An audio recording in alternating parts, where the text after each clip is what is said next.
Assalamualaikum warahmatullahi wabarakatuh. Apa kabar anak soleh dan soleha? Semoga kalian dalam keadaan sehat walafiat ya. Baik anak-anakku semuanya, mari kita sama-sama buka buku tematik 6D-nya, halaman 6 sampai dengan 7 dan halaman 19 sampai dengan 20. Tetapi sebelum kita mulai pembelajaran pada hari ini, alangkah baiknya marilah kita sama-sama berdoa. Mudah-mudahan dengan kita berdoa, Allah selalu berikan kemudahan dan pemahaman kepada kita semuanya. Berdoa dimulai. Bismillahirrahmanirrahim. Rabbi zidni ilma warzuqni fahma birahmatika ya arhamar rahimin. Amin. Baik anak-anakku semuanya, hari ini Mister akan menjelaskan sedikit tentang menuliskan informasi penting dari teks eksplanasi dan pengaruh energi listrik. Mari kita sama-sama simak videonya ya. Materi kita saat ini adalah menuliskan informasi penting dari teks eksplanasi. Tentunya kalian masih ingat bukan apa yang dimaksud dengan teks eksplanasi? Teks eksplanasi adalah teks yang berisi penjelasan mengenai proses yang berkaitan dengan sains, ilmu pengetahuan atau sosial. Biasanya teks eksplanasi itu membahas tentang sesuatu yang berkaitan dengan ilmu pengetahuan. Akan tetapi, ada juga teks eksplanasi yang berisi tentang laporan suatu kejadian. Tentunya kalian masih ingat bukan, bahwa struktur teks eksplanasi itu terdiri dari 3 bagian besar. Nah, apa saja ketiga bagian tersebut? Mari kita lihat kembali penjelasan berikut. Bagian pertama dari struktur teks eksplanasi adalah pernyataan umum, di mana pada bagian ini masih berisi hal-hal yang bersifat umum atau berisi informasi yang banyak diketahui oleh orang-orang secara umum. Bagian yang kedua dari struktur teks eksplanasi adalah deretan penjelas, di mana di dalamnya berisi informasi tambahan atau informasi pendukung yang sudah disampaikan di dalam pernyataan umum.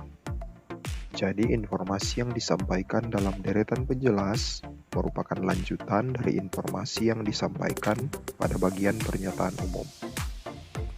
Bagian yang terakhir adalah kesimpulan, di mana pada bagian ini berisi hasil akhir yang disampaikan oleh penulis dari informasi-informasi yang sudah disampaikan pada bagian pernyataan umum dan bagian deretan penjelas.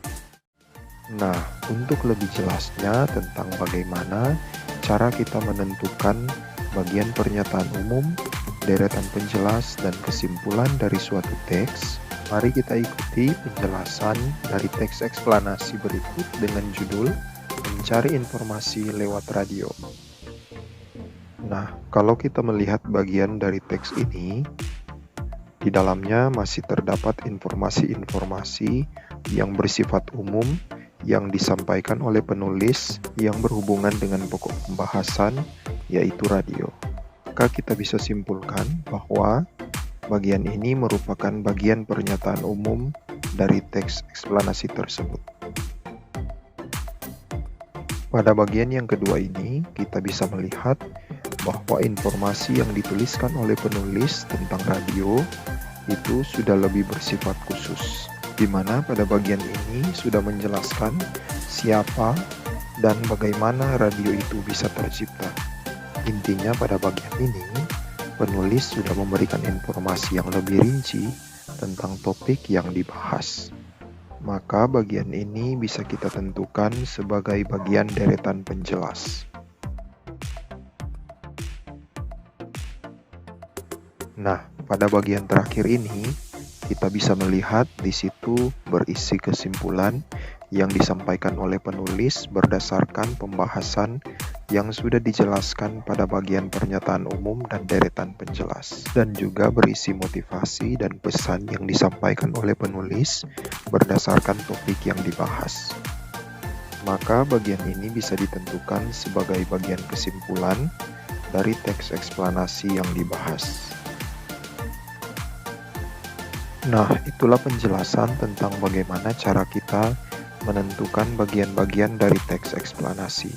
Untuk bisa menggali informasi dari sebuah teks, hal yang perlu kita lakukan adalah membaca atau mendengarkan teks dengan cermat, menentukan topik yang dibicarakan dalam teks, kemudian menentukan informasi penting dari setiap paragraf yang terdapat dalam teks tersebut.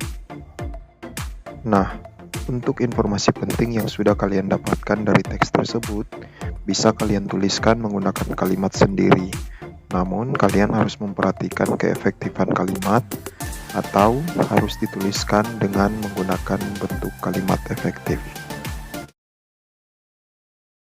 Pernah kita berpikir atau bertanya, bagaimana energi listrik itu bisa sampai ke rumah kita?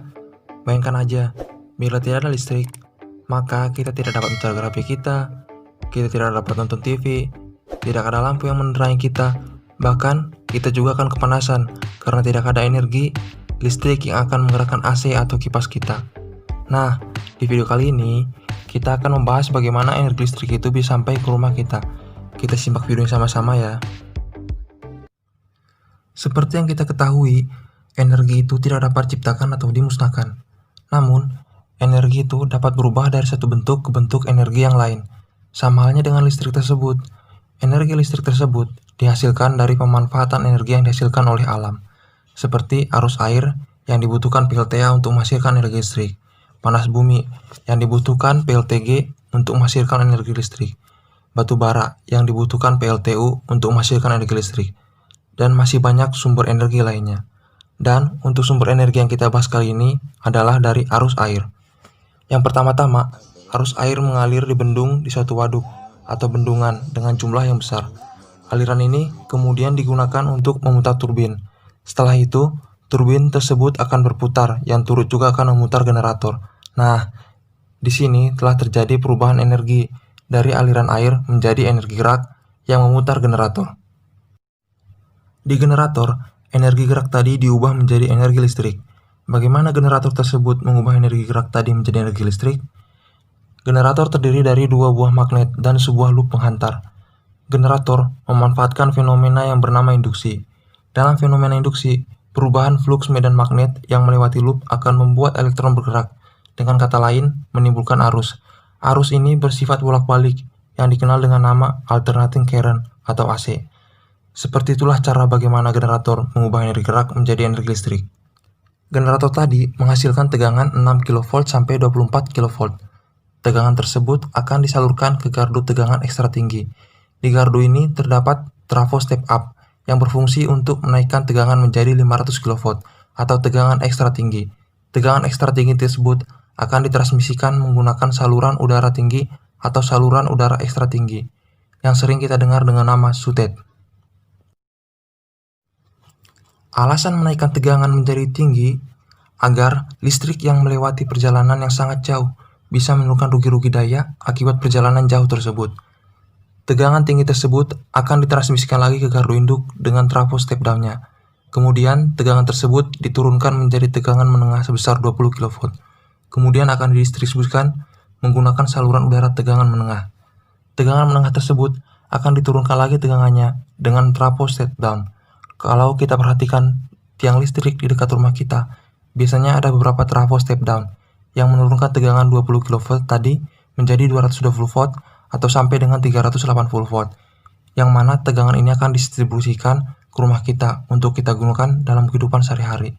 Bila kita mengecek spesifikasi beberapa peralatan di rumah yang menggunakan energi listrik, maka kita akan melihat tulisan 220 volt yang sama dengan tegangan yang diturunkan tadi. Nah, sekarang kita sudah bisa memakai energi listrik untuk keperluan kita, seperti mencarger HP, nonton TV, menyalakan lampu, dan menyalakan kipas atau AC kita. Begitulah bagaimana cara energi listrik tersebut bisa sampai ke rumah kita. Demikianlah pembelajaran pada hari ini anak-anakku semuanya. Mudah-mudahan kalian dapat memahaminya ya. Dan jangan lupa tugas kalian yang pertama adalah menulis informasi penting dari teks eksplanasi yang ada di halaman 6 sampai dengan 7. Dan yang kedua, menulis tahapan penyaluran listrik yang ada di halaman 19 sampai dengan 20 yang paling atas. Kemudian yang ketiga yang terakhir adalah kalian buat gambar proses tahapan penyaluran energi listrik di halaman 19 yang paling atas juga. Terima kasih dari Mister. Wassalamualaikum warahmatullahi wabarakatuh.